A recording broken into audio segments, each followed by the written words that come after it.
Hello everyone, welcome to easy SST. आज हम लोग पढ़ने वाले हैं क्लास 8 एसएसटी का चैप्टर नंबर 2, जिसका नाम है रीशेपिंग इंडियाज पॉलिटिकल मैप, यानी कि इंडिया के पॉलिटिकल मैप को किस तरीके से रीशेप हुआ था। ठीक है। नीचे एक पिक्चर दे रखा है कुतुब मीनार कॉम्प्लेक्स का, जो दिल्ली में है। इसे बनाया गया था कुतुबुद्दीन ऐबक द्वारा, जो कि दिल्ली सल्तनत का एक रूलर था। ठीक है। उसके बाद नीचे कुछ क्वेश्चंस हमसे पूछे गए हैं। एक एक करके इन क्वेश्चन को रीड करते हैं और समझते हैं, और इनके आंसर्स हम आगे ढूंढने की कोशिश करेंगे। ठीक है। सबसे पहला क्वेश्चन है, how did foreign invasions and the rise of new dynasties reshape India's political boundaries during this period. हमसे पूछा जा रहा है कि जो फॉरेन इन्वेजन्स इंडिया में हो रही थी और जो नई डायनेस्टीज इंडिया में आ रही थी, उन्होंने इंडिया के पॉलिटिकल बाउंड्रीज को इस पीरियड के दौरान किस तरीके से रीशेप किया। क्वेश्चन नंबर 2 कह रहा है, how did Indian society respond to invasions, कि इंडियन सोसाइटी ने इन इन्वेजन्स को किस तरीके से इसका जवाब दिया, कैसे रिस्पॉन्स दिया इसका। फिर पूछ रहा है, how did India's economy adapt during times of political instability, कि इंडिया की इकोनॉमी ने इस पॉलिटिकल स्टेबिलिटी के टाइम पे किस तरीके से खुद को अडाप्ट किया। थर्ड क्वेश्चन पूछ रहा है, what impact did this period have on the lives of the people, कि इसका लोगों की ज़िंदगी पे क्या असर पड़ा। इसके जवाब हमें आगे मिलेंगे। ठीक है। तो एक टाइमलाइन यहाँ पर दे रखी है हमें। ठीक है। टाइमलाइन को एक एक करके देखते हैं कि कौन सी इंपॉर्टेंट डेट्स हमें इस टाइमलाइन में दे रखी है। तो सबसे पहले दे रखा है टाइमलाइन 1206। इस पीरियड में दिल्ली सल्तनत की इंडिया में एस्टेब्लिशमेंट हुई थी। ठीक है। उसके बाद 1206 के बाद हमें दे रखा है 1326। इस टाइम पे क्या हुआ था, री establishment of the Mewar kingdom, जो कि राजस्थान में है मेवाड़। ठीक है। उस किंगडम का दोबारा से री एस्टेब्लिशमेंट, यानी कि दोबारा से स्थापित हुआ। उसके बाद 1326 में एस्टेब्लिशमेंट ऑफ विजयनगरा एम्पायर, जो कि कर्नाटका में है, डेक्कन इंडिया में है। ठीक है। नेक्स्ट उसके बाद 1398 में तैमूर ने दिल्ली पे अटैक्स किए। उसके बाद पुर्तगीज का इंडिया में अराइवल हुआ 1498, जो वास्को डा गामा इंडिया में आया था इस टाइम पे। ठीक है। अब नीचे पढ़ते हैं कुछ और।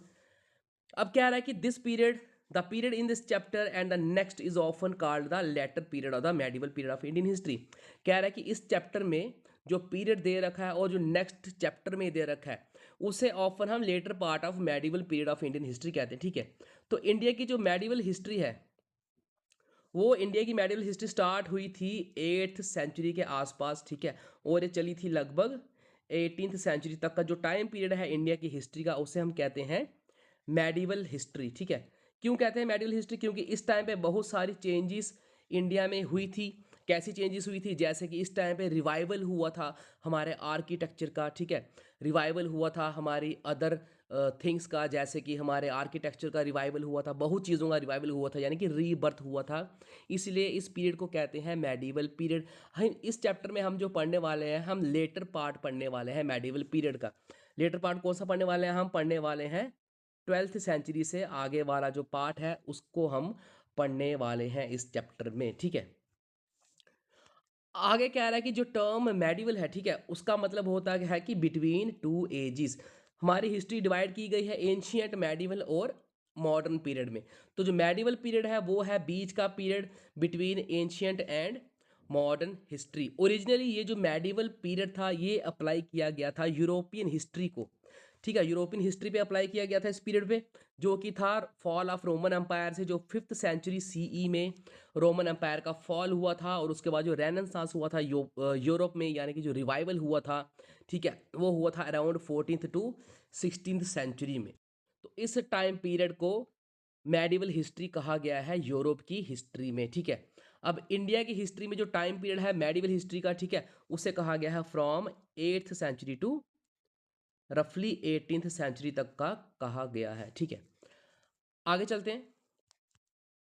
आगे एक और टाइमलाइन दे रखी है, कुछ इंपॉर्टेंट डेट्स दे रखी हैं। ठीक है। ऊपर जो हमने टाइमलाइन पढ़ी थी, उसमें हमने लास्ट जो डेट देखी थी वो देखी थी arrival of Portuguese in India. और इसके बाद जो टाइमलाइन में इंपॉर्टेंट डेट दिखा रखी है, वो दिखा रखी है कि फर्स्ट बैटल ऑफ पानीपत जो हुई थी बाबर के बीच में, जिसके बाद मुगल एम्पायर इंडिया में एस्टैब्लिश हुआ था। बाबर ने सिकंदर लोदी को हराया था, जो कि लास्ट रूलर था दिल्ली सल्तनत का। ठीक है। इसके बाद क्या हुआ, अकबर की सेकंड बैटल ऑफ पानीपत हुई, जिसमें अकबर की जीत हुई थी 1556 में। उसके बाद 1576 में हुई थी बैटल ऑफ हल्दी घाटी, जिसमें महाराणा प्रताप की फोर्सेस को पीछे हटना पड़ा था। ठीक है। उसके बाद एक बैटल हुई थी बैटल ऑफ तालिकोटा, जिसमें विजयनगरा एम्पायर पूरा का पूरा डिस्ट्रॉय हो गया था, पूरा का पूरा खंडर बना दिया गया था इस एम्पायर को। उसके बाद एक और बैटल हुई थी 1671 में, battle of Saraighat between Ahoms जो कि असम में है और मुगल्स के बीच में, इसमें भी मुगल्स की हार हुई थी। उसके बाद formation of Khalsa bye Guru Gobind Singh in 1699। Next उसके बाद है beginning of Maratha control of Delhi, Maratha जो थे उनका राइज हुआ 1754 में दिल्ली में। उसके बाद है लास्ट में 1799 जो कि हमारा एंड है 18th सेंचुरी का मेडिवल पीरियड का, उस टाइम पे सिख अंपायर की एस्टेब्लिशमेंट हुई थी। ठीक है, अब आगे कुछ टर्मिनोलॉजी देख लेते हैं पहले। ठीक है, ये है टर्किक। टर्किक रेफर करता है वैसे लोगों को, वैसी लैंग्वेज को, वैसे कल्चर को जो कि हिस्टोरिकली एसोसिएटेड है, किसके साथ एसोसिएटेड है, with a vast region stretching across central Asia all the way to Turkey and Siberia. जो सेंट्रल एशिया के रीजन्स हैं और वहाँ से लेकर टर्की तक और साइबेरिया तक के जो भी पार्ट हैं, उनके रीजन को, लैंग्वेजेस को, कल्चर को, इनको जहाँ से जो लोग आए थे उन्हें कहा गया था टर्किक। ठीक है, आगे बढ़ते हैं। आगे कह रहा है कि new era in India's journey began in 11th century, कि इंडिया की जर्नी में एक नया इतिहास लिखा गया था 11th सेंचुरी में। इस टाइम पर क्या हुआ था कि इंडिया में बहुत सारे इन्वेजन्स हुए थे beyond the Hind Kush mountains. Hind Kush mountains जो कि इस वक्त पाकिस्तान और अफगानिस्तान के बीच में है, वहाँ से इंडिया में लगातार इन्वेजन्स होते गए, जिसकी वजह से इंडिया का जो पॉलिटिकल मैप है वो लगातार रीशेप होता गया, यानी कि लगातार इंडिया के मैप की बाउंड्री से बदलती गई।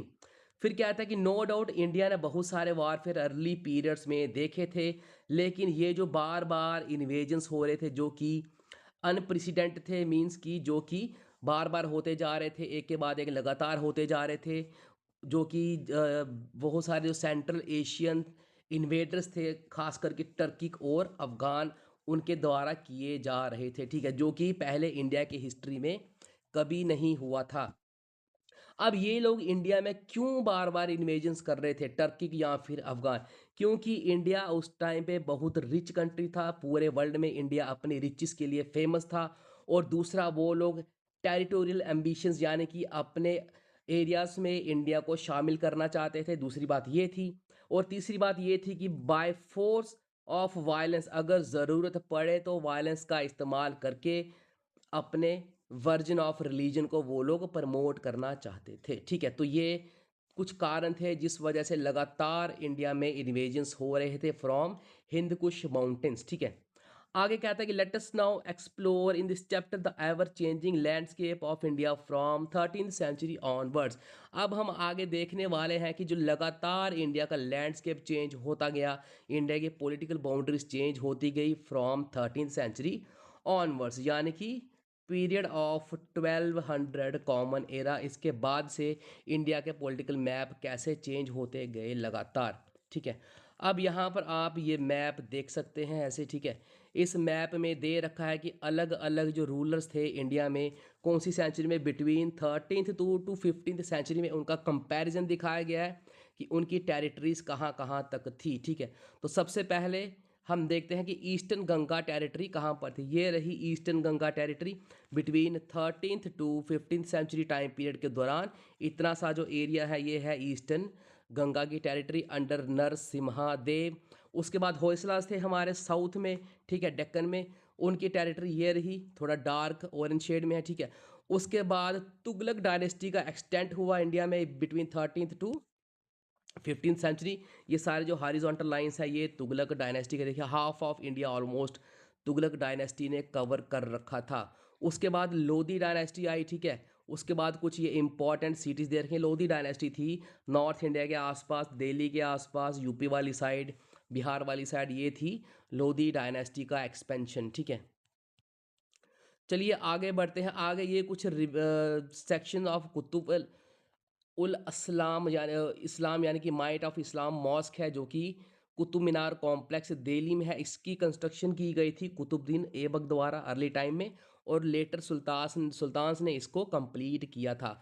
और इसको बनाने के लिए जो मटेरियल यूज़ किया गया था वो कहाँ से आया था? इन्होंने दिल्ली सल्तनत ने 27 हिंदू और जैन टेम्पल्स को डिस्ट्रॉय किया था। उसके पिलर्स, उसके जो मोनोलिथिक स्टोन्स थे, उसका इस्तेमाल करके इसका निर्माण किया था। और अगर हम देखें तो हमें किस तरीके से पता चलता है कि ये हिंदू और जैन टेम्पल्स की डिस्ट्रक्शन के बाद ये मटेरियल्स यूज़ किए थे। आप अगर जूम करता हूँ तो यहाँ पर आप देख सकते हैं एक पिलर पे यहाँ पर ये कुछ बेल शेप्स और ये चेन शेप की कुछ आकृति यहाँ पर दे रखी है, ठीक है। और ये आकृतियाँ यूज़ करते थे हिंदू टेम्पल्स में, बेल शेप और ये चेन शेप, और ये आपको ये जो डिज़ाइन दे रखा है ये आर्किटेक्चर हमारे इंडिया का था, ठीक है। तो चलिए आगे बढ़ते हैं। आगे फर्स्ट टॉपिक जो है हमारा वो है rise and fall of the Delhi सल्तनत, की दिल्ली सल्तनत का राइज कैसे हुआ और दिल्ली सल्तनत का फॉल कैसे हुआ, यानी कि पतन कैसे हुआ। उससे पहले एक टर्मिनोलॉजी हम पढ़ लेते हैं। सल्तनत किसे कहते हैं, ठीक है। सल्तनत कहते हैं टेरिटरी जो कि सुल्तान द्वारा रूल की जाती है, और ये टाइटल कुछ मुस्लिम जो रूलर्स थे उन्होंने ये टाइटल को अडॉप्ट किया था। अब देखते हैं कि दिल्ली सल्तनत का राइज किस तरीके से हुआ। अब दिल्ली सल्तनत किस तरीके से इंडिया में निकल के आई। सबसे पहले क्या हुआ, 1192 में किंग थे पृथ्वीराज चौहान, ठीक है। इनको हराया था, एक रूलर था, बाहर से इन्वेजन हुई थी, ठीक है। उसका नाम था मोहम्मद गोरी। उसने पृथ्वीराज चौहान को बैटल ऑफ तरेन में हराया था। उसके बाद मोहम्मद गोरी ने दिल्ली में अपना एक जनरल अपॉइंट किया था, उसका नाम था कुतुबुद्दीन ऐबक। दिल्ली और उसके आसपास के रीजन का उसको जनरल अपॉइंट कर दिया गया था। फिर जब मोहम्मद गोरी वापस गया, उसकी हत्या कर दी गई थी, और फिर कुतुबुद्दीन ऐबक ने खुद को इंडिपेंडेंट रूलर ऑफ दिल्ली और उसके आसपास एरिया का खुद को उसने घोषित कर दिया। तो इस तरीके से दिल्ली में सल्तनत, दिल्ली सल्तनत की शुरुआत हुई थी। और दिल्ली सल्तनत सबसे पहले सक्सेसिव 5 फॉरेन डायनेस्टीज दिल्ली में एक के बाद एक करके आई। सबसे पहले आई थी द स्लेव डायनेस्टी, यानी कि मामलुक्स। और ये स्लेव डायनेस्टी कौन सी थी, कुतुबुद्दीन ऐबक वाली, क्योंकि because he was the slave of Mohammad Ghori, ठीक है। उसके बाद आती है खिलजी या फिर खालजीस। उसके बाद आते हैं तुगलक्स। उसके बाद आते हैं सैयद, और सैयद के बाद लास्ट जो दिल्ली सल्तनत थी उसका नाम था लोदीस। तो इस टाइम पीरियड में कुछ जो पार्ट था नॉर्थ इंडिया का वो आ गया था दिल्ली सल्तनत के कंट्रोल में, ठीक है। और जो नेबरिंग किंगडम थे, जैसे कि हमने ऊपर मैप में देखा, eastern Gangas in the east और होयसलास देखे थे हमने साउथ में, उन्होंने दिल्ली सल्तनत के एडवांस को रजिस्ट किया, यानी कि उन्हें रोका। और ये जो थे होयसलास और ईस्टर्न गंगा डायनेस्टीज, यहाँ पर आर्ट, कल्चर और एडमिनिस्ट्रेशन बहुत अच्छे से फलने फूलने लगा था, ठीक है। फिर क्या था, city of Delhi also assumed a bigger role in the political landscape of northern India, कि जो दिल्ली सिटी इतना इंपॉर्टेंट बन चुका था कि इसने एक बहुत बड़ा रोल प्ले किया नॉर्थ इंडिया के पॉलिटिकल लैंडस्केप को बदलने में। फिर क्या था कि जो सल्तनत पीरियड था बहुत ज़्यादा पॉलिटिकल इंस्टेबिलिटी हमें देखने को मिली इस पीरियड में, क्योंकि लगातार दिल्ली सल्तनत के रूलर्स एफर्ट कर रहे थे टेरिटरी को अपनी एक्सपैंड करने की, जिस वजह से ये लोग क्या कर रहे थे, मिलिट्री कैंपेन्स कर रहे थे, गाँव को, सिटीज़ को रेड कर रहे थे, लोगों को मार रहे थे, प्लंडर कर रहे थे, लूट रहे थे, टेम्पल्स को डिस्ट्रॉयस करी जा रहे थे बार बार, जो कि सीट्स ऑफ लर्निंग थे, ठीक है। अब फिर क्या था, ये जो सक्सेशन हो रहे थे दिल्ली सल्तनत में वो बहुत वायलेंट हो रहे थे। क्यों वायलेंट हो रहे थे, क्योंकि तीन में से जो दो सुल्तान थे वो पावर कैसे ले रहे थे, पहले सुल्तान को मारकर या उसे हटाकर वो पावर हासिल कर रहे थे, ठीक है। तो दिल्ली सुल्तान सल्तनत की जो सुल्तान थे उनका एवरेज रेन क्या था, यानी कि वो कितने साल तक रूल कर पा रहे थे, हार्डली 9 ईयर्स तक एक सुल्तान दिल्ली का जो था वो रूल कर पा रहा था। यहाँ पर आप एक पिक्चर देख सकते हैं, ठीक है। ये पिक्चर है अलाउद्दीन खिलजी ने जो कॉइन्स, सिल्वर कॉइन्स इंडिया में बनाए थे, जो लॉन्च किए थे, ठीक है। उस पे इसने लिखा रखा था सिकंदर सैनी, यानी कि सेकंड अलेक्जेंडर इन पर्शियन। ये पर्शियन में लिखा गया है, इस पे लिखा गया है सिकंदर सैनी। और ये कॉइन्स जिसका वेट है 10.7 ग्राम्स टांका का, ठीक है। These are silver coins, Alauddin Khilji द्वारा ये लाए गए थे। फिर पूछा जा रहा है कि why do you think Alauddin Khilji called himself the second Alexander, कि खुद को सेकंड अलेक्जेंडर क्यों कहता था। ये हम आगे नीचे पढ़ते हैं क्यों अलाउद्दीन खिलजी खुद को सेकंड अलेक्जेंडर कहता था। फिर कहता है कि at the turn of 14th century, जब 14th सेंचुरी स्टार्ट हुई, यानी कि पीरियड ऑफ 1300, जब ये 14th सेंचुरी स्टार्ट हुई, अलाउद्दीन खिलजी ने क्या किया, बहुत सारे मिलिट्री कैंपेन्स करना स्टार्ट कर दिए, कहाँ पर, over large areas of north and central India, ठीक है। Sacking and plundering many cities, बहुत सारे सिटीज़ को तबाह कर देता था, लूट लेना एट द सेम टाइम। और उसी दौरान वो क्या करता था, बहुत सारे जो मंगोल्स के इन्वेजन्स हो रहे थे from the north west side of India, उस टाइम ये उसको भी रिपील कर रहा था, यानी कि ये इकट्ठी दो तीन लड़ाइयाँ लड़ रहा था। एक तो जो नॉर्थ वेस्ट साइड से जो इन्वेजन हो रहे थे उनको भी रोक रहा था अलाउद्दीन खिलजी, और दूसरी तरफ इंडिया में अदर जो किंगडम्स थे, अदर पार्ट थे, उनको भी ये अटैक कर रहा था, लूट रहा था, प्लंडर कर रहा था, ठीक है। अब उसके बाद क्या हुआ, उसका स्लेव था एक मलिक काफूर, इसने जो दिल्ली सल्तनत की एक्सपेंशन को आगे और बढ़ाया, किसके, अलाउद्दीन खिलजी के स्लेव जनरल ने। साउथवर्ड कॉन्कर किया इसने काफ़ी सारे किंगडम्स को, ठीक है, प्लंडर किया, ठीक है। और फिर क्या किया इन्होंने, जो मिलिट्री थी अलाउद्दीन खिलजी को की, उसको इसने काफ़ी ज़्यादा वेल्थ प्रोवाइड कराई बाय प्लंडरिंग दोज किंगडम्स, ठीक है। उसके बाद इस स्लेव ने काफ़ी सारे हिंदू सेंटर्स थे, जो टेम्पल्स थे, हिंदू टेम्पल्स थे, ये सारे तमिलनाडु के हैं, श्रीरंगम, मदुलाई, चिदम्बरम एंड पॉसिबली रामेश्वरम। ये टेम्पल जो थे काफ़ी रिच थे, इनको प्लंडर किया, यहाँ से सोना लूटा, बहुत कुछ यहाँ से लूटा, और अपनी मिलिट्री को उसने फाइनेंस किया, ठीक है। फिर कहते हैं कि फ्यू डिकेड्स लेटर, कुछ डिकेड होता है 10 ईयर्स का, few decades later maybe 20 years और 30 ईयर्स, इसके बाद क्या हुआ, मोहम्मद बिन तुगलक की तुगलक डायनेस्टी में दिल्ली में रूल करने लगी, ठीक है। और दिल्ली सल्तनत की जो टेरिटरी थी उन्होंने फर्दर और एक्सपैंड किया, और कहा जाता है कि for the first time Mauryan empire के बाद first time most of the part जो इंडियन सब कॉन्टिनेंट का था वो किसी एक सिंगल रूलर के अंडर आ गया, और वो रूलर कौन था, मोहम्मद बिन तुगलक। अलाउद्दीन खिलजी ने भी कोशिश की, ठीक है, कि इंडिया को कॉन्कर करे, उसके बाद मोहम्मद बिन तुगलक ने भी इसको आगे बढ़ाया, और काफ़ी हद तक जो इंडियन सब कॉन्टिनेंट था अपने अंडर ले लिया, और मौर्यन अम्पायर के बाद ये फर्स्ट ऐसा रूलर था जो कि जिसके under most of the sub continent जो था वो इसके अंडर था, ठीक है। लेकिन ये जो डोमिनेंस थी इसकी, ये ज़्यादा देर तक नहीं रही, ठीक है। क्यों नहीं रही, क्योंकि ये बहुत एम्बिशियस था, इसने कुछ ऐसी स्कीम्स और पॉलिसीज लेके आया जो कि पूरली एग्जीक्यूटेड थी। उसमें थे, एक इसकी जो थी गलती थी वो ये था कि इसने अपने कैपिटल को मूव किया फ्रॉम दिल्ली टू दौलताबाद, जिसको देवगिरी भी कहते थे। अब ये प्रेजेंट डे संभाजी है, जो कि महाराष्ट्र में है, संभाजी नगर, ठीक है। यहाँ पर ये दिल्ली से अपनी कैपिटल को लेके आया।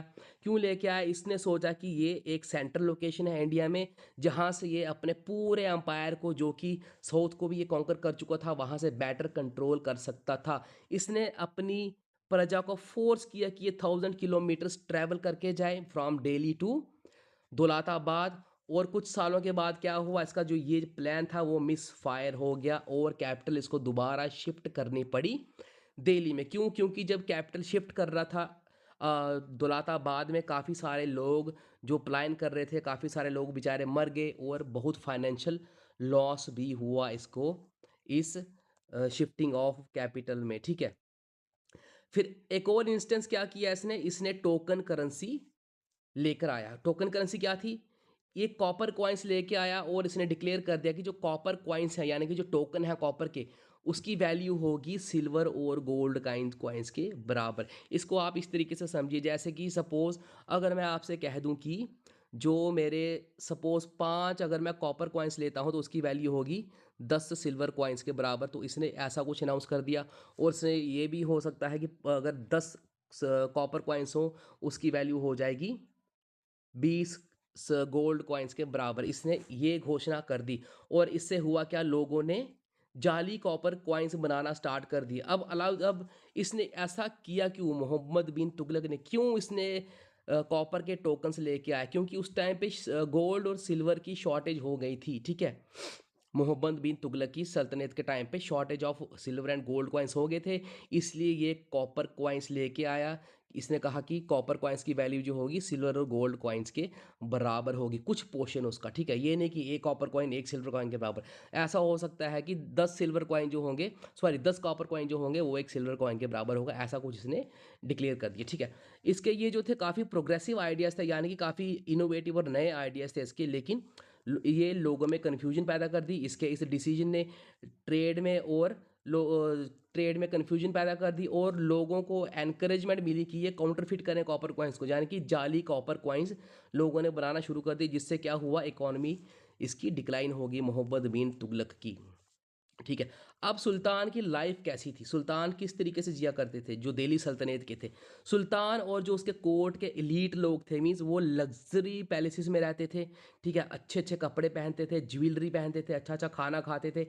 अब ये वेल्थ कहाँ से आती थी इनके पास इतनी लग्जरियस लाइफ जीने के लिए? ये वेल्थ इनको आती थी जब ये मिलिट्री कंपेन्स करते थे, जो टेरिटरी को अनेक्स करने के लिए। ठीक है, तो उसमें लोगों को टैक्स लगाते थे ये और कॉन्कर करते थे रीजन्स को। ठीक है, और स्लेव्स वहाँ से लोगों को पकड़ पकड़ के स्लेव्स को बेचते थे। ठीक है, इंडिया से बाहर स्लेव्स को बेचा करते थे सेंट्रल एशिया में, और टेम्पल्स को लूटा करते थे। वहाँ से इनके पास वेल्थ आती थी लग्जरी लाइफ को जीने के लिए। ठीक है, अब एक और यहाँ पर कुछ टर्म है, वो है इकोनोक्लाज्म। अब इकोनोक्लाज्म क्या होता है? इसका मतलब होता है कि रिजेक्शन और destruction of icons. Icons means जैसे कोई आइड, यहाँ पर वर्ड आइडल्स नहीं यूज़ किया गया है। आइकन्स मीन्स कुछ सिंबल्स, जैसे कि रिलीजियस इमेजेस जो कि आइडलट्रस को कंसीडर किया गया है इन्होंने, यानी कि इनको मानना जो है वो ठीक नहीं मानते थे। कौन? ये मोहम्मद बिन तुगलक सल्तनत वाले।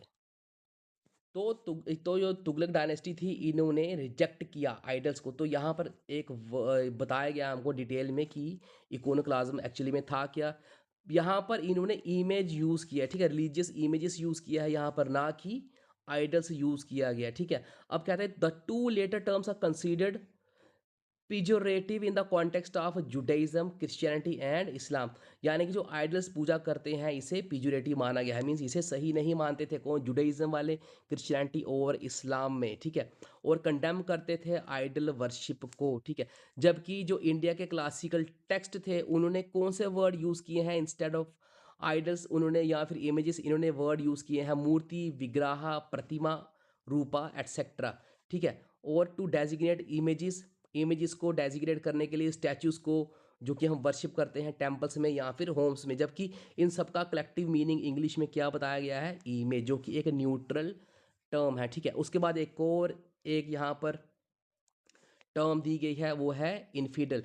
इनफिडल का मतलब है कि एक ऐसा आदमी या फिर कोई ऐसा व्यक्ति जो कि एक फेथ को नहीं मानता है, किसी रिलीजन के। ठीक है, और मेडिवल क्रिश्चियनिटी में इनफिडल्स किसको कहा गया था? मुस्लिम्स और पेजेंस को। पेजेंस कौन होते हैं? जो कि नेचर की पूजा करते हैं, या फिर जो मोनो जो फिर जो पोलिथिस्ट होते हैं, जो कि ज़्यादा गॉड्स को मानते हैं। ठीक है, इन्हें जो मेडिवल क्रिश्चियनिटी थी वो कहती थी इनफिडल।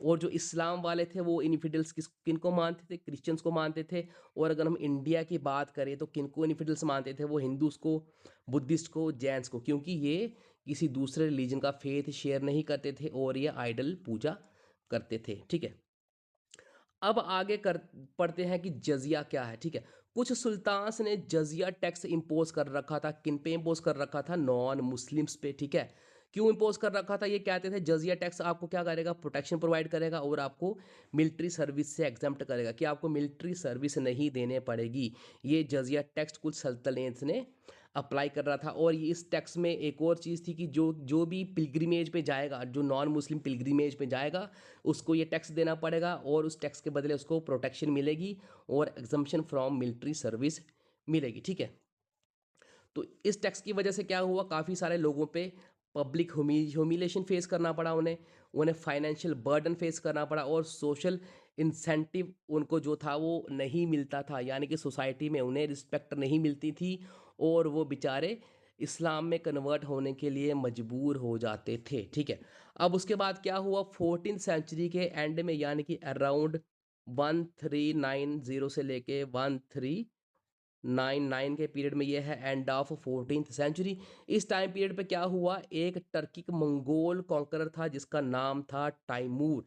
ये आया था सेंट्रल एशिया से। इसने क्या कर दिया? इंडिया पे इन्वेजन स्टार्ट कर दिया। ये भी फ्रॉम नॉर्थ वेस्ट, यानी कि हिंद कुश माउंटेन्स वाली साइड से ये अपनी आर्मी लेके आया, और बहुत सारे डेवस्टेटिंग अटैक्स इसने, जो कि कैपिटल थी दिल्ली सल्तनत की, दिल्ली में, वहाँ पर इसने अटैक करना शुरू कर दिए, जो कि एक बहुत फलती फूलती सिटी थी, थ्राइविंग सिटी थी। ठीक है, और इसने अपने मेमोर्स में, यानी कि अपनी इसने जो जहाँ पर लिखता था उसमें इसने क्या बताया इसने ये बताया कि इसके टू फोल्ड ऑब्जेक्टिव्स थे इस वार को, यानी कि जो इन्वेजन्स थे उसको इसने जस्टिफाई किया है कि इसके टू फोल्ड ऑब्जेक्टिव्स थे इस वार को छेड़ने के लिए। पहला क्या था कि ये वॉर थी इनफिडल्स के अगेंस्ट, की जो किसी दूसरे रिलीजन के फेथ को शेयर नहीं करते हैं, पहला कारण तो ये।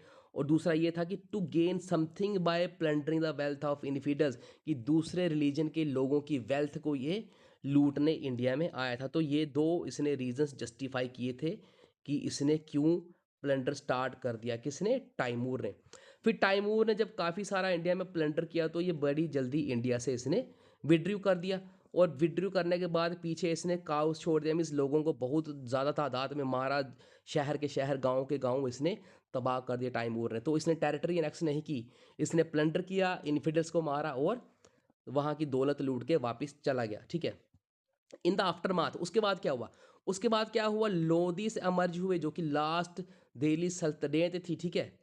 लोधी से अमर्ज हुए, उसके बाद क्या हुआ, बाय देन जो टेरिटरीज थी दिल्ली सल्तनत की काफ़ी ज़्यादा श्रंक हो चुकी थी, ठीक है।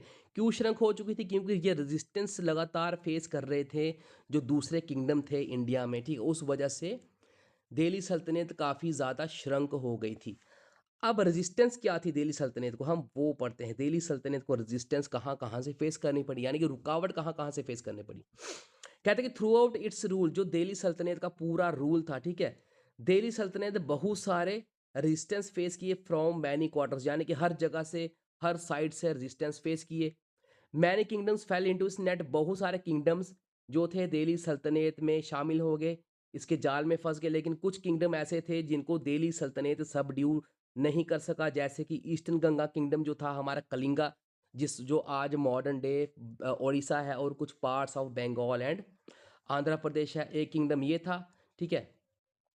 फिर वन ऑफ इट्स रूलर्स, जो ये ईस्टर्न गंगा किंगडम का एक रूलर था नरसिम्हा देव वन, ठीक है।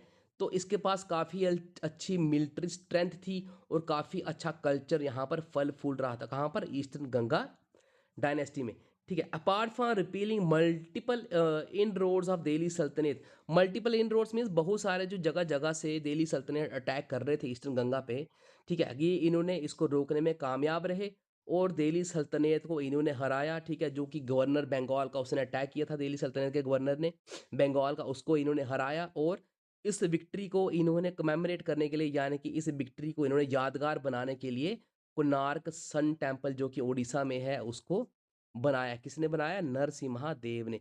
तो ये एक आइडल आप देख सकते हैं, ये नरसिम्हा देव का आइडल है, ठीक है।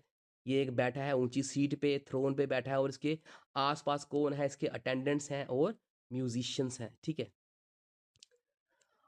आगे बढ़ते हैं हम, ठीक है।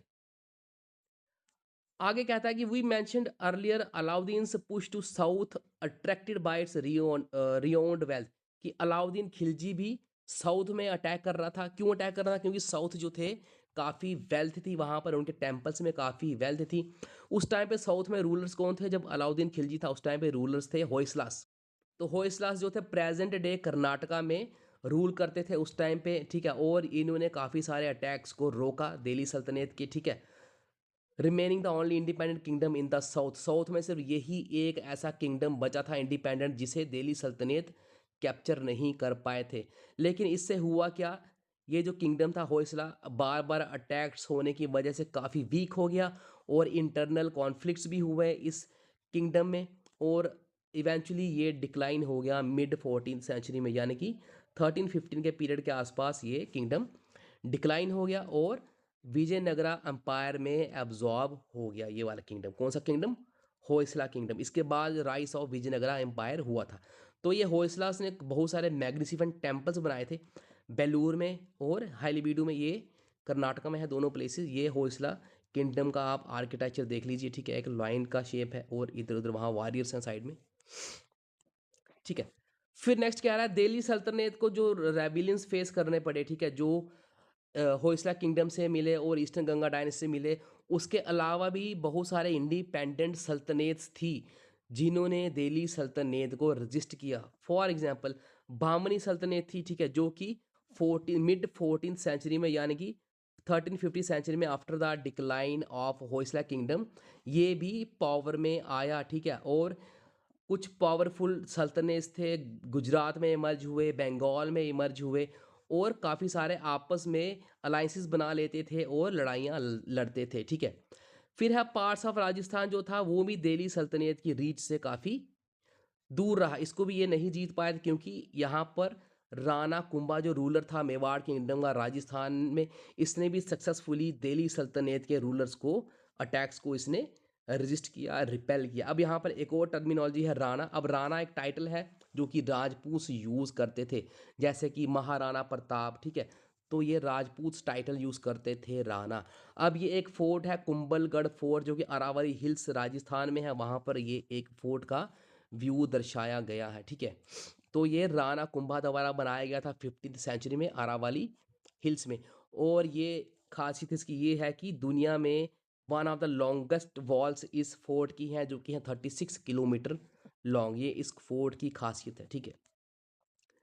अब नेक्स्ट है जी द विजयनगरा एम्पायर। हमने अभी ऊपर थोड़ी देर में पढ़ा कि जो होयसला किंगडम था वो डिक्लाइन हो गया, अल्टीमेटली वो विजयनगरा किंगडम में मिक्स हो गया, ठीक है। फिर क्या था कि दिल्ली सल्तनत जब पॉलिटिकली अनस्टेबल थी, एक नया सेंटर साउथ इंडिया में इमर्ज हुआ, ठीक है। वो कौन सा सेंटर था? विजयनगरा एम्पायर। अब ये इमर्ज कैसे हुआ?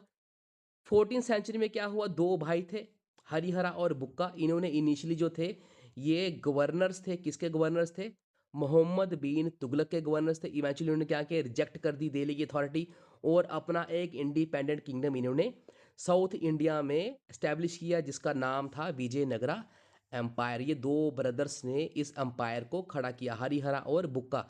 ये दोनों मोहम्मद बिन तुगलक के गवर्नर्स रह चुके थे। अब ये पिक्चर है विजयनगरा एम्पायर का जो रूइंस बचे हुए हैं, ठीक है।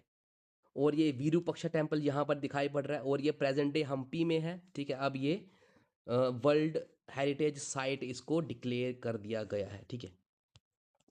अब एक पॉपुलर फोल्कलोर है, यानी कि जो पॉपुलर स्टोरीज हैं उसके मुताबिक ये कहा जा रहा है कि हरिहरार बुक्का ने एक रिमार्केबल साइट उन्होंने विटनेस की हम्पी में, जो कि प्रेजेंट डे कर्नाटका में है। इन्होंने क्या देखा? इन्होंने देखा कि एक हेयर, एक जंगली खरगोश, उसको कुछ पैक ऑफ हाउंड्स यानी कि जंगली कुत्ते चेज कर रहे हैं। लेकिन हुआ क्या, अचानक से ये हेयर वापस मुड़ा और इनको चेज करने लगा, ठीक है। अब ये क्या सिंबलाइज करता है? Symbolising unexpected strength and courage. उस शेर ने करेज जुटाई, स्ट्रेंथ जुटाई और उल्टा इनको चेज करना स्टार्ट कर दिया। जब इन दोनों भाइयों ने अपने गुरु को इस इंसिडेंट के बारे में बताया जिसका नाम था विदया राणा, तो उनके गुरु ने क्या इंटरप्रेट किया, उन्होंने कहा कि ये सिंबल है रेजिलियंस का एंड ब्रेवरी का। रेजिलियंस का मतलब होता है कि टू राइज फ्रॉम डिफिकल्टीज, और इनको दोनों को एडवाइस किया कि अपनी कैपिटल आप हम्पी में शिफ्ट कर लो। तो इस तरह से विजयनगर की कैपिटल को हम्पी में शिफ्ट कर दिया गया। अब विजयनगरा जो था कर्नाटका में था, नीचे साउथ वाली साइड। उसके नॉर्थ में एक और कुछ और सल्तनत थी, ठीक है, जैसे कि भामनी सल्तनत। उसके बाद बामनी सल्तनत थी जो इवेंचुअली 5 फ्रेगमेंट्स में बंट चुकी थी, ठीक है, इंडिपेंडेंट स्टेट्स में, जिनका नाम है दिल्ली दक्कन सल्तनत, बीजापुर, गोलकोंडा, अहमदनगर, बीदर। ये सब महाराष्ट्र और कर्नाटका के आसपास के दिल्ली सल्तनत है। कौन से? बीजापुर, गोलकोंडा। गोलकोंडा है तेलंगाना में, बेरार, अहमदनगर, बीदर। ये सब महाराष्ट्र, कर्नाटका और तेलंगाना के कुछ छोटे छोटे दिल्ली सल्तनत के, सॉरी, कुछ और सल्तनत थी जो कि विजयनगरा अंपायर के ऊपर फ्लरिश कर रही थी, ठीक है। तो ये each ruled by farmer governors और तरफदार्स हु डिक्लेयर्ड ऑटोनॉमी। तो ये रूल कर रहे थे ऑन बिहाफ ऑफ दिल्ली सल्तनत। इन्होंने क्या किया, जब दिल्ली सल्तनत डिक्लाइन होना शुरू हो गई, इन्होंने अपने आप को इंडिपेंडेंट घोषित कर दिया कि now we are the rulers of these places. Vijayanagara empire लगातार इनके साथ लड़ता रहता था, ठीक है। और इवेंचुअली क्या हुआ, गजपति रूलर्स के साथ भी ईस्ट में विजयनगरा एम्पायर लड़ता रहता था, ठीक है। अब यहाँ पर एक और टर्म है पति। पति लाइक ये टाइटल है जैसे कि गजापति, ठीक है, जिसका मीनिंग होता है लॉर्ड ऑफ मास्टर। ये कॉमनली यूज करते थे बहुत सारे रूलिंग डायनेस्टी। इसका मीनिंग होता है to signify power and stature. उसके अलावा जो विजयनगर के रूलर्स थे उनको कहा जाता था नरापति, यानी कि लॉर्ड ऑफ मैन। जो भामनी सल्तनत थी जो विजयनगर अंपायर के बिल्कुल ऊपर थी, उसे कहा जाता था अश्वापति। अश्वा का मीनिंग होता है हॉर्स, यानी कि लॉर्ड ऑफ हॉर्सेस। और जो मराठा रूलर्स थे उनको बोला गया था छत्रपति। छत्रा मीन्स अम्ब्रेला, यानी कि लॉर्ड ऑफ अम्ब्रेला और प्रोटेक्टर। तो जो ये टाइटल्स हैं, ठीक है, ये रिफ्लेक्ट करते हैं different aspects of kingship and power, ठीक है। Can you guess what this three terms might mean? ये अभी मैंने एक्सप्लेन कर दिया इनका मीनिंग क्या होता है, ठीक है। चलिए आगे बढ़ते हैं। अब आगे ये मैप दिखा रखा है कि जो दक्कन इंडिया में जो किंगडम्स थे, ठीक है, वो कौन कौन से थे और उनका एक्सटेंट कहाँ कहाँ तक था। सबसे पहले आप देखिए गजपति किंगडम। ये जो हॉरिजॉन्टल लाइंस दिखा रखी हैं ये है गजपति किंगडम, ठीक है, जिनके साथ भी विजयनगरा एम्पायर कॉन्टिन्यूसली लड़ता रहता था, ठीक है। ये है ईस्ट वाली साइड में। उसके बाद है भामनी सल्तनत। भामनी सल्तनत ये रही जो कि 5 छोटी छोटी सल्तनत में डिवाइड था। बेरार, अहमदनगर जो कि महाराष्ट्र में है, बीजापुर जो कि कर्नाटका में है, बीदर जो कि महाराष्ट्र में है, गोलकोंडा जो कि तेलंगाना में है। ये छोटे छोटे फ्रैगमेंट्स में जो भामनी किंगडम था ये डिवाइड था। इनसे भी लगातार विजयनगरा एम्पायर लड़ता रहता था, ठीक है। उसके बाद नीचे पढ़ते हैं कृष्णदेव आर्य, इसके बारे में पढ़ते हैं। तो 16th सेंचुरी में क्या हुआ? 16th सेंचुरी यानी कि पीरियड ऑफ 1500, ठीक है, यहाँ से स्टार्ट होता है 16th सेंचुरी। तो विजयनगरा एम्पायर अपनी पीक पे पहुंचा, यानी कि अपनी हाइट पे पहुंच गया, काफ़ी ज़्यादा पावरफुल हो गया अंडर द रूलर कृष्णा देवा आर्य, जिसने कि अपने इसको एक्सपेंड किया किंगडम को और डोमिनेंस दिखाई पूरे दक्कन में। पूरे दक्कन में ये देखिए, पूरे दक्कन में यहाँ से लेकर यहाँ तक विजयनगरा एम्पायर अंडर कृष्णा देवा आर्य आ चुका है, ठीक है। अब इसके रूल में क्या हुआ? मिलिट्री पावर बढ़ी, कल्चरल रेनेसांस हुआ, यानी कि कल्चर रीबर्थ हुआ कल्चर का, और काफ़ी सारे इसने पोएट्स और संस्कृत स्कॉलर्स को पैट्रोनाइज किया, यानी कि इसने उनको इम्पोर्टेंस दी। तेलुगु और कन्नड़ के जो स्कॉलर्स थे उनको भी इसने इम्पोर्टेंस दी। फिर खुद भी इसने एक एपिक पोइम लिखी थी तेलुगु में, ठीक है, जिसका नाम है अमुक्ता मलाया। अब ये स्टोरी क्या है इसकी पोइम में स्टोरी है कि एक तमिल पोइट सेंट है जिसका नाम है अंडल, ठीक है। One section of the work is राजनीति। इसकी पोइम में एक सेक्शन राजनीति है जहाँ पर इसने अपने आइडियाज बताए हैं कि गुड गवर्नेंस कैसे की जाए। फिर कृष्णदेव आर्य ग्रांट्स भी देता था टेम्पल्स को, यानी कि दान देता था टेम्पल्स को, ठीक है, इंक्लूडिंग जो तिरुपति टेम्पल आंध्र प्रदेश में है वहाँ पर भी ये ग्रांट्स देता था। वित्थला टेम्पल जो उसकी ओन कैपिटल विजयनगरा में है, ठीक है, उसको भी ग्रांट देता था। और बहुत सारे टेम्पल्स, बिल्डिंग्स और प्लेसेस इसके टाइम में फ्लरिश हुए हैं। और ये कुछ इंटीरियर दिखा रखा है, एक महामंडपा यानी कि ग्रेट हॉल। महामंडपा ये टेम्पल के एक हॉल को बोला जाता है महामंडपा, ठीक है। ये कुछ फाइनली स्कल्पचर्ड मोनोलिथिक पिलर्स हैं, यानी कि एक ही पिलर है, बीच में कुछ भी ज्वाइंट नहीं है, एक ही पिलर को काट काट के बहुत बारीकी से डिज़ाइन बनाए गए हैं, ठीक है। अब इसकी खासियत क्या है? जब भी एक पिलर को अगर स्ट्राइक करेंगे ऐसे, तो ये हर एक पिलर अलग अलग साउंड जो है उसके नोट्स निकालता है, इसलिए इनको म्यूजिकल पिलर्स भी बोला गया है। किसको बोला गया है? ये पिलर्स कौन से टेम्पल के हैं? वित्थला टेम्पल के हैं पिलर्स, ठीक है। उसके बाद कुछ फॉरेन ट्रैवलर्स भी आते थे विजयनगरा एम्पायर में ट्रेड के लिए। कुछ पुर्तगीज ट्रैवलर्स आते थे जो यहाँ पर बहुत अच्छे से उनको ट्रीट किया जाता था। वो आते थे अपने घोड़े बेचने के लिए, और जो विजयनगरा का राजा था वो नहीं चाहता था कि जो पुर्तगीज है वो ये प्रीशियस हॉर्सेस किसी एनिमी किंगडम को बेचे। और एक डोमिंगो पेस करके एक पुर्तगीज ट्रैवलर था, ठीक है, उसने एक रिकॉर्ड में लिख रखा है कि विजयनगरा एम्पायर को उसने कंपेयर किया है रोम के साथ। क्यों रोम के साथ कंपेयर किया है? क्योंकि इट वाज वेरी ब्यूटीफुल, देखने में बहुत सुंदर था। बहुत सारे ग्रुप्स थे, ग्रुप्स ऑफ ट्रीज, यानी कि छोटे छोटे ट्रीज लगाए रखे थे, गार्डन्स थे, ठीक है, घरों के आसपास। और बहुत सारे वहाँ पर कंड्यूट्स ऑफ वाटर बना रखी थी, यानी कि नालियाँ बना रखी थी जहाँ से पानी फ्लो करता था उसके बीचों बीच। और बहुत सारे लेक्स थे वहाँ पर। सिटी में बहुत सारे लोग रहते थे। और इस सिटी को इसने क्या कहा? This is the best city in the world. Streets यहाँ पर थी, मार्केट सी जो कि भरी पड़ी थी, रहती थी किसके साथ? ऑक्सन के साथ, ठीक है। तो इसने इतने अच्छे से इसको कंपेयर किया है रोम की सिटी के साथ। किसने कंपेयर किया है? डोमिंगो पेइस ने। अब ये कुछ एक आकृतियाँ दिखा रखी हैं, इसमें पूछा गया है कि आपको विथला टेम्पल की वॉल पे कि यहाँ पर क्या क्या दिखाई दे रहा है। यहाँ पर हमें देखते हैं एलिफेंट्स दिखाई दे रहे हैं, ठीक है, और हमें यहाँ पर कैमल्स दिखाई दे रहे हैं, हमें यहाँ पर एक घोड़े पे चढ़ा हुआ व्यक्ति दिखाई दे रहा है with sword in his hand. और यहाँ पर डीर्स दिखाई दे रहे हैं, यहाँ पर लॉयन के साथ एक आदमी लड़ता हुआ दिखाई दे रहा है, एक आदमी बोज और एरोस के साथ यहाँ दिखाई दे रहा है, ठीक है। तो ये सारे मिथिला टेम्पल में स्क्रिप्चर्स बने हुए हैं, ठीक है। अब ये कह रहा है ऑब्जर्व करो वेपन्स कौन से हैं, एनिमल्स कौन से हैं, ठीक है। फिर कहता है कि after winning many Wars against his neighbours Krishnadevaraya died. जो नेबर्स थे कृष्णदेवराय के किंगडम के, विजयनगर अंपायर के, जो हमने ऊपर पढ़ा भामनी सल्तनत और ईस्टर्न गंगा डायनेस्टी, उसके साथ काफ़ी साल लड़ने के बाद इलनेस से ये मर गया। फिर अल्टीमेटली हुआ क्या, 1565 में दिल्ली सल्तनत ने, दक्कन सल्तनत जो थी, जो भामनी किंगडम था, उन्होंने कोलेशन बनाई, मीन्स आपस में मिले और विजयनगर अंपायर को उन्होंने डिफीट किया। किसको डिफीट किया, रामा आर्या को, जो कृष्णदेवा का सन इन लॉ था, उसको डिफीट किया बैटल ऑफ तालीकोटा में, और सिटी को बुरी तरह से तबाह कर दिया इन्होंने, ठीक है। टेम्पल्स को तबाह कर दिया, बिल्डिंग्स को तबाह कर दिया, बहुत सारे सिविलियंस को मार डाला इन्होंने, और इस सिटी को इन्होंने खंडर बना दिया।